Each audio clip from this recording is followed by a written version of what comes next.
Hello and अस्सलाम वालेकुम and once again welcome back to my knowledge channel जिसका नाम है कंप्यूटर नॉलेज विद मी। और इस चैनल में मैं आपको कंप्यूटर के बेसिक टू एडवांस सारे इन्फॉर्मेशन दूंगा, तो इसलिए आपने मेरे आने वाले हर वीडियो को बिल्कुल कंप्लीट देखनी है ताकि आपको कंप्यूटर के बेसिक टू एडवांस सारी नॉलेज मिल सके। तो चलते हैं, मैं आपको भी पहली क्लास की ज़रा मैं आपको बता देता हूँ कि फ़र्स्ट क्लास मैंने आपको जो दी थी वो थी इंट्रोडक्शन ऑफ कंप्यूटर। इस क्लास में मैंने आपको hardware, software, inventor of computer, characteristic of computer, ये सारी डिटेल मैंने आपको फ़र्स्ट क्लास में दी थी। तो आज की जो हमारी सेकंड क्लास होगी, सेकंड क्लास के जो हमारा टॉपिक है वो है इंट्रोडक्शन ऑफ एमएस ऑफिस। आज की क्लास में आपको एमएस ऑफिस की ज़रा तारुफ कराऊंगा और इसके साथ साथ आज के वीडियो में हम एमएस वर्ड स्टार्ट करते हैं। जो चलते हैं अब वीडियो की तरफ। तो सबसे पहले मैं आपको एमएस ऑफिस की ज़रा डेफिनेशन बता देता हूँ। MS office is a sweet of application, मतलब ये एक एप्लीकेशन का एक ग्रुप है, एक मजमुआ है, design to help with completing common task on a computer. मतलब आप इसके अंदर कोई भी कंप्यूटर के अंदर कोई भी कॉमन टास्क इजी वे में कंप्लीट कर सकते हैं।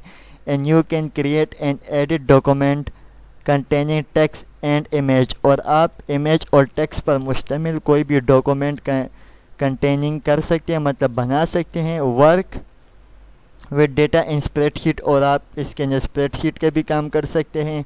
And create presentation and poster, और आप इसके अंदर प्रेजेंटेशन और पोस्टर भी क्रिएट कर सकते हैं। तो ये सिंपल डिफिनेशन थी एमएस ऑफिस की। अब ज़रा हम बढ़ते हैं यूजेस ऑफ एमएस ऑफिस की तरफ।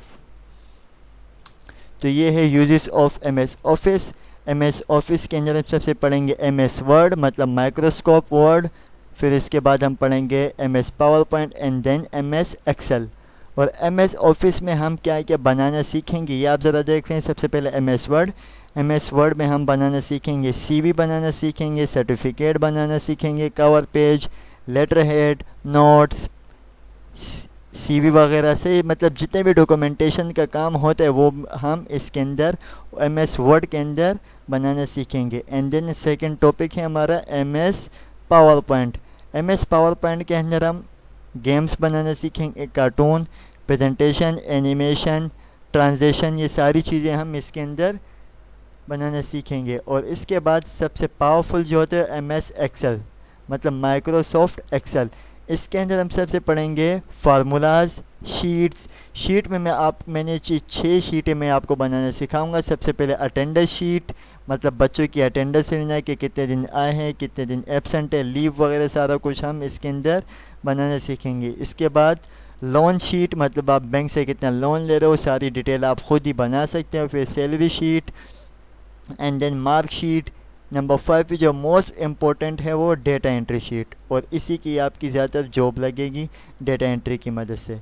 और नंबर 6 पे इन्वेंट्री मैनेजमेंट शीट। ये सारा मैं आपको एमएस एक्सेल के अंदर बनाना सिखाऊंगा। ये थी यूजेस ऑफ एमएस ऑफिस। और अब स्टार्ट करते हैं एमएस वर्ड। तो चलते हैं एमएस वर्ड की तरफ। तो चलिए अब हम स्टार्ट करते हैं एमएस वर्ड। तो यहाँ पर आपने जाना है ब्लैंक डॉक्यूमेंट पे आपने क्लिक करना है, मीन्स ब्लैंक डॉक्यूमेंट, एक खाली डॉक्यूमेंट हमें चाहिए। तो ये क्लिक करने के बाद आपके सामने एमएस वर्ड की विंडो आपके सामने आ जाएगी।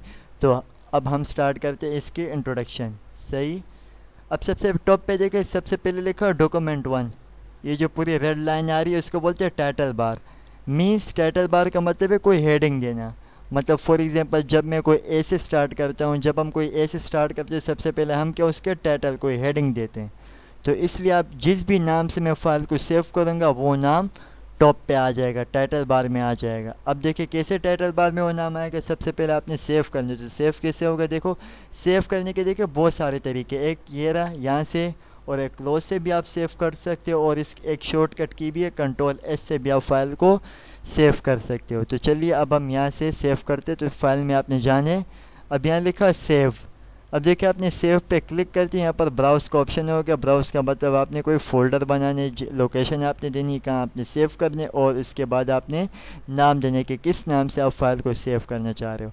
सही। तो यहाँ पर आपने जैसे मैंने यहाँ पर नाम दे दी कि रेहान फाइल। सही है, मैंने रेहान नाम से फ़ाइल सेव करनी है। अब हम मैंने देनी लोकेशन कि कहाँ पर मेरे को ये फ़ाइल सेव करनी है, डेस्कटॉप पे सेव करनी है, डाउनलोड के ऑप्शन पे सेव करनी है, किसी पार्टीशन के अंदर सेव करनी है, आप पे डिपेंड है। अब मैं बोलता हूँ कि मेरे को डेस्कटॉप पे सेव करनी है, डेस्कटॉप पे आप लोकेशन दे दो और इसको कर दे सेव। अब देखिए रेहान नाम, रेहान फाइल से ये नाम यहाँ पर सेव हो जाएगा। मीन जिस भी नाम से मैं फ़ाइल को सेव करूँ वो नाम टाइटल बार में आ जाए, इसलिए इसको बोलते हैं टाइटल बार। अब देखें मैंने लोकेशन दी थी कि डेस्कटॉप पे सेव हो, ज़रा मैं इसको मिनिमाइज़ कर दूँ। अब देखें यहाँ पर क्या रेहान फाइल नाम की वर्ड की फ़ाइल यहाँ पर सेव हो चुकी है। सही है, तो आपने सबसे पहले लोकेशन देनी, उसके बाद आपने नाम से सेव कर देनी है। अब देखिए इसलिए इसको टाइटल बार बोलते हैं कि जिस भी नाम से मैं फ़ाइल को सेव करूँ वो नाम टॉप पे आ जाए। इसकी एग्जांपल क्या है, टाइटल बार, नाम है इसका टाइटल बार। क्लियर। इसके बाद देखिए ये टैब्स, ये होम, इंसर्ट, से ये design, page layout, references, mailings, review और व्यू, ये सारे हैं हमारे टैब्स। सही है, और हर टैब्स के अलग अलग कमांड्स है। अब देखिए मैंने होम टैब पे क्लिक की तो उसके अलग कमांड्स आ गए, इंसर्ट टैब पे क्लिक किया उसके अलग कमांड्स आ गए, डिज़ाइन टैब पे क्लिक किया तो उसके अलग कमांड्स आ गए। मतलब हर टैब्स के अलग अलग आपके पास कमांड्स मौजूद हैं। क्लियर। इसको टाइटल बार, टैब्स, कमांड्स। अब अगर देखिए मैं टैब्स और कमांड्स अलग अलग बोलूँगा तो इसको बोलते हैं टैब्स एंड कमांड्स। अगर मेरे को दोनों को मिला के बोलना है, बोथ, तो देखिए टैब्स और कमांड्स को दोनों के मिला के बोलते हैं रिबन। ओके, अलग अलग टैब कमांड्स दोनों के मिला के बोलते हैं रिबन। क्लियर। अब देखिए जो ब्लिंक कर रहे हैं यहाँ पर आपके सामने मौजूद है, इसको बोलते हैं कल्सर। अब कल्सर क्यों बोलते हैं कि क्योंकि ये जाऊँगा वहीं से मेरी टाइपिंग स्टार्ट होगी। अब देखिए मेरा कल्सर यहाँ पर है, देखिए यहाँ से मेरी टाइपिंग स्टार्ट हो रही है। अब मैं डबल क्लिक करके कल्सर की लोकेशन चेंज कर देता हूँ। अब देखो यहाँ से मेरी टाइपिंग, मतलब ये कल्सर जहाँ होगा वहीं से आपकी टाइपिंग स्टार्ट होगी। क्लियर। अब देखिए नीचे जो ब्लू लाइन है इसको बोलते हैं स्टेटस बार। अब ऊपर वाली लाइन को तो टाइटल बार बोलते हैं, इसको बोलते हैं स्टेटस बार। अब आपके दिमाग में एक ही स्टेटस आ रहा होगा, जैसे व्हाट्सएप पे जब हम स्टेटस लगाते हैं लोगों को हम अपना स्टेटस शो करते हैं, वो वाला नहीं है। हाँ वो भी एग्जांपल आप ले सकते हैं, लेकिन देखें ये मुझे मेरे वर्ड का स्टेटस शो करके देगा। हाँ कैसे, अब देखिए यहाँ पर लिखा है पेज 1 ऑफ 1, मतलब मेरे पास यहाँ पर एक ही पेज है। अब देखिए मैं कंट्रोल इंटर शॉर्टकट की दबाता हूँ, कंट्रोल एंड इंटर, तो देखिए मेरे पास एक पेज इंसर्ट हो गया। तो देखिए पेज 2 ऑफ 2, एंड देन इसके बाद मैं एक और दफ़ा कंट्रोल प्लस इंटर, अब देखें 3 ऑफ 3, मतलब मुझे मेरे ये पेजेस काउंट करेगा। फिर कंट्रोल इंटर, मतलब जितने आप पेजेस लेते जाओगे यहाँ पर ये काउंट करता जाएगा। अब अगर मेरे को पेज डिलीट करनी है तो देखिए आप इसी के ऊपर क्लिक करेंगे, यहाँ पर देखिए आपके पास पेजेस सारे आ गए। अब आप जो भी पेज को डिलीट करना चाह रहे हो तो इस पर आप क्लिक करके delete backspace, delete backspace, delete backspace. सही है, ऐसे आप डिलीट बैकस्पेस की मदद से पेजेस को डिलीट कर सकते हो, और कंट्रोल इंटर से आप पेजेस को इंक्रीज कर सकते हैं, मतलब इंसर्ट कर सकते हैं। इसके बाद देखो ये ज़ीरो वर्ड, मतलब यहाँ पर कोई भी वर्ड नहीं लिखा हुआ। अब देखें यहाँ पर मैं लिख देता हूँ कि समीर। सही है, एक वर्ड लिखा, एक नाम लिखा, देखो कितने 1 वर्ड आ गया। अब यहाँ पर मैं लिख देता हूँ एज, सेकंड वर्ड आ गया आ। सही है, यहाँ पर मैं गुड, सही है, मैंने लिख दिया Sameer is a good boy. सही है, ये मैंने एक सेंटेंस बना दिया। देखिए कितने वर्ड्स है इसके अंदर, 1 2 3 4 एंड 5, तो देखिए यहाँ पर मेरे को 5 वर्ड काउंट करके दे रहा है। अब फॉर एग्जांपल तो मैं यहाँ पर बोलता हूँ कि मैं एक ऐसे लिखना चाह रहा हूँ। अब उस ऐसे में कितने लाइन्स है, कितने पैराग्राफ्स है, कितने अल्फ़ाबेट्स है, कितने कैरेक्टर है, A to Z मुझे मेरा स्टेटस काउंट करने है, मतलब मेरे पेज में क्या क्या लिखा है मुझे काउंटिंग करनी है। तो देखिए आप फॉर एग्जांपल यहाँ पर मैं रैंडम टेक्स्ट लिख देता हूँ। अब देखिए रैंडम टेक्स्ट हम क्यों यूज़ करते हैं, अब देखिए प्रैक्टिस के लिए। अगर आपने प्रैक्टिस के लिए कोई बड़ा सा कोई टेक्स्ट चाहिए होता है तो MS ऑफिस रैंडम टेक्स्ट आपको प्रोवाइड करते हैं प्रैक्टिस के लिए। अब वो रैंडम टेक्स्ट कैसे आएगा, देखिए यहाँ पर आपने टाइप करना है =RAND, रैंड, शिफ्ट का बटन आपने दबा के रखना है, और 90 bracket open bracket close and then enter. तो देखिए आपके पास एक टेक्स्ट आ गया, एक पूरा एक 5 पैराग्राफ का टेक्स्ट आ जाएगा। ऐसे इसको बोलते हैं रैंडम टेक्स्ट। फॉर एग्जांपल ये आपका ऐसे, अब इस ऐसे में कितने लाइन्स है, कितने पैराग्राफ्स है, कितने अल्फ़ाबेट्स है, कितने कैरेक्टर, ये मुझे काउंटिंग करनी है। तो देखिए आपने इस पर क्लिक कर देंगे। अब देखिए वर्ड काउंट का एक बॉक्स आ गया। अब देखिए मेरे पास कितने पेजेस है, 1 कितने वर्ड्स है 239, कितने कैरेक्टर है, कैरेक्टर्स का मतलब क्या अल्फ़ाबेट्स, सही है। अब देखिए दो कैरेक्टर की हेडिंग है, कैरेक्टर्स एंड कैरेक्टर्स, अब दोनों में फ़र्क क्या, अब जब ब्रैकेट में देखिए एक में लिखे नो स्पेस और एक में लिखा हुआ है विद स्पेस, अब इसका क्या मतलब हुआ, अब ज़रा देखें। अब देखें वीडियो के बाद स्पेस आया हुआ है, प्रोवाइड के बाद स्पेस आया हुआ है, आ के बाद स्पेस आया, पावरफुल के बाद स्पेस, मतलब हर वर्ड के बाद क्या है कि एक स्पेस आया हुआ है। अगर मेरे को स्पेस नहीं काउंट करना, देखिए 1063 कैरेक्टर आ रहे हैं स्पेस को हटा के। अब अगर मेरे को कैरेक्टरिस्टिक काउंट करनी है किसके साथ, विद स्पेस, स्पेस के साथ। अब ये वीडियो के बाद स्पेसिंग जितने भी स्पेसिंग आ रही है हर वर्ड के बाद उसे काउंट करेगा। क्लियर। तो देखें नो स्पेस, स्पेस को हटा के 1063 कैरेक्टर्स, स्पेस के साथ 1297 कैरेक्टर्स, कितने पैराग्राफ से 5। इसको ज़रा साइड पे कर जाए, देखिए 1 2 3 4 एंड 5 पैराग्राफ्स आ गया आपके पास, ये 5 पैराग्राफ्स मुझे काउंट कर जाएगा। अब देखिए कितनी लाइन्स है 15, 3 6 9 12 एंड 15, मतलब A to Z इसने मेरे क्या स्टेटस शो करके देख लिया कि मेरे कितने लाइन से, पैराग्राफ से, अल्फ़ाबेट से, लाइन से मुझे A to Z मुझे इसने क्या स्टेटस शो करके दे दिए, इसलिए इसको बोलते हैं स्टेटस बार। अच्छा कहानी आता ख़त्म नहीं होती, स्टेटस बार के अंदर और भी चीज़ें, जैसे ये रीड मोड, ये है प्रिंट लेआउट और ये है वेब लेआउट। अब देखिए रीड मोड इसको क्यों बोलते हैं, क्योंकि देखो रीड का मतलब क्या पढ़ना। अब अगर मेरे को इसका रीड करना हो तो देखिए मैं इस पर रीड मोड पे क्लिक करता हूँ, देखो ये ऐसे बड़ा हो जाएगी, इसको आप इजीली आप रीड कर सकते हैं, सही है। अगर नेक्स्ट पेज पे हुआ तो नेक्स्ट पेज पे आप क्लिक करेंगे तो आपके पास नेक्स्ट पेज, और ये प्रीवियस पेज मतलब पुराने पेज पे आपको ले जाएगा। क्लियर। और ये है हमारा प्रिंट लेआउट। प्रिंट लेआउट हमारा बाय डिफ़ॉल्ट पेज है, मतलब हमारा नॉर्मल पेज जिसमें हम अपना काम करते हैं, इसको बोलते हैं प्रिंट लेआउट पेज। क्लियर। और इसके बाद ये है web layout, read mode, print layout, web layout, सही है।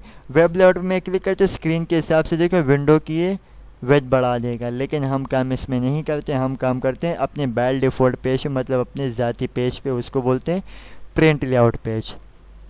Clear. And then status bar में लास्ट रह गया जूम। अब देखिए माइनस है जूम आउट, प्लस है जूम इन।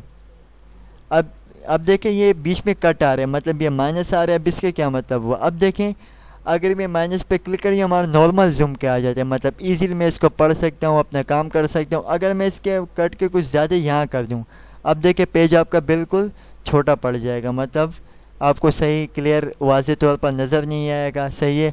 अगर मैं इस माइनस के कुछ ज़्यादा जूम इन कर देता हूँ, अब देखो साइडों का लेफ़्ट राइट का काम हट गया, तो इसलिए मुझे भी स्क्रॉल बार से लेफ़्ट एंड राइट करना पड़ेगा। तो ये हमारा नॉर्मल जूम, ईजीली मैं इसको पढ़ भी सकता हूँ, अपना काम भी कर सकता हूँ। एंड देन इसके बाद देखिए स्क्रॉल बार। स्क्रॉल बार मीन्स इसकी मदद से मैं पेज को अप एंड डाउन कर सकता हूँ।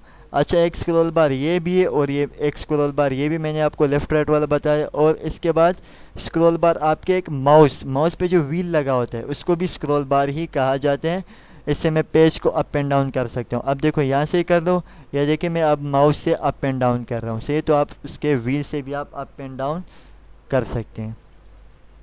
क्लियर। अब लास्ट के कुछ ऑप्शन पढ़ लेते हैं। अब देखिए रिबन डिस्प्ले ऑप्शन, मैंने आपको स्टार्टिंग में कहा था रिबन किसे कहते हैं। अब देखो टैब्स एंड कमांड्स अलग अलग, दोनों को अगर मिला के बोलते हैं क्या रिबन। क्लियर। अलग अलग टैब एंड कमांड्स दोनों के साथ मिला के बोलने हैं रिबन। तो देखिए अगर रिबन को हाइड एंड शो करना है, अब देखो क्या लिखा ऑटो हाइड रिबन, मीन्स देखिए मेरे टैब्स और कमांड हाइड हो गए। अब मैं बोलता हूँ शो टैब्स, कि मेरे टैब शो हो गया। अब देखिए कमांड्स अभी तक शो नहीं हुए। अब मैं बोलता हूँ कि शो टैब एंड कमांड्स, ये देखिए मेरे टैब्स और कमांड दोनों शो हो गए। क्लियर। यहाँ से अपने टैब्स और कमांड्स को हाइड एंड शो भी कर सकते हो। ये है मिनिमाइज़, इस पर क्लिक करता हूँ, ये देखिए मेरी फाइल को मिनिमाइज़, यहाँ से मैं इस पर दोबारा क्लिक करता हूँ अब आ जाएगा। इसके बाद ये रीस्टोर डाउन, इससे मैं देखो एक्सपेंड एंड कोलैप्स कर सकता हूँ, मतलब छोटा बड़ा कर सकता हूँ। इसके बाद क्लोज। अब देखिए मैंने आपको बोला था कि सेव हम यहाँ से भी कर सकते हैं, शॉर्टकट की है कंट्रोल एस से भी सेव करते हैं क्लोज। अब देखिए यहाँ पर है, इस पर मैंने क्लिक किया। अब देखिए सेव करूँगा तो मेरा जितना भी काम मैंने किया होगा सेव हो जाएगा। अगर मैं डोंट सेव करूँगा, गलती नहीं करना, डोंट सेव पे क्लिक नहीं करना, क्योंकि आपने जितने भी काम किया होगा आपका फिर सेव नहीं होगा। अगर डोंट सेव करें तो आपका काम सेव नहीं होगा, सही है। सेव करने आपने जितने भी काम किया होगा उसके पहले आपने सेव करना है। इसके बाद ये कैंसिल, तो ये पॉपअप जो भी आओगे ये हट जाएगा। अब लास्ट में रह गया हमारे पास customize quick access toolbar. ये भी बड़े काम का है, ये बहुत काम की चीज़ है। अब देखिए क्विक का मतलब क्या है, जल्दी से। अब अगर मेरे को जल्दी से कोई फ़ाइल ओपन करनी हो या कोई फ़ाइल सेव करनी हो या कोई न्यू डॉक्यूमेंट ओपन करना हुआ से, तो यहाँ से देखो फाइल्स को सेव करने के लिए मैंने कितना लंबा काम किया। फाइल में जाके मैंने सेव पे क्लिक किया, ब्राउज पे क्लिक किया, बहुत लंबा काम जा रहा है। अब मैं बोलता हूँ कि एक ही क्लिक से मेरा काम क्या हो जाए, सेव हो जाए। तो देखिए यहाँ पर आपने जाने, अब देखिए न्यू करते हो, देखो एक ही क्लिक से मैं न्यू पेज ला सकता हूँ। इस पर क्लिक करके ओपन, अब देखो ओपन का फाइल आ गया, इसमें मैं क्लिक करूँगा, इसकी शॉर्टकट की भी साथ साथ आती जाएगी। देखो कंट्रोल N कंट्रोल O मतलब कोई फाइल ओपन कर सकते हो, और सेव से। अब देखो मेरे को सेव करने की वहाँ पर जाने की ज़रूरत है। मैं इस पर क्लिक करूँगा, इस पर एक दफ़ा क्लिक करूँगा, मेरा काम सेव हो जाएगा। या तो आप इस पर क्लिक करें, या तो आप इस देखो इसकी शॉर्टकट की मैंने आपको स्टार्टिंग में भी बताई थी, कंट्रोल S से भी आप अपने काम को सेव कर सकते हैं। तो आई होप आपको ये आज की क्लास समझ आ गई होगी। तो यहीं तक थी आज की हमारी क्लास। तो आपने वीडियो को कंप्लीट एंड तक देखनी है, और मैंने आने वाले हर वीडियो को बिल्कुल एंड तक देखनी है, ताकि आपको कंप्यूटर की नॉलेज मिल सके। तो आपने वीडियो को लाइक, कमेंट एंड सब्सक्राइब ज़रूर लाजमी कर दें, ताकि आपको आने वाली वीडियो की इन्फॉर्मेशन मिलती जाए। तब तक के लिए टेक केयर एंड अल्लाह हाफिज़।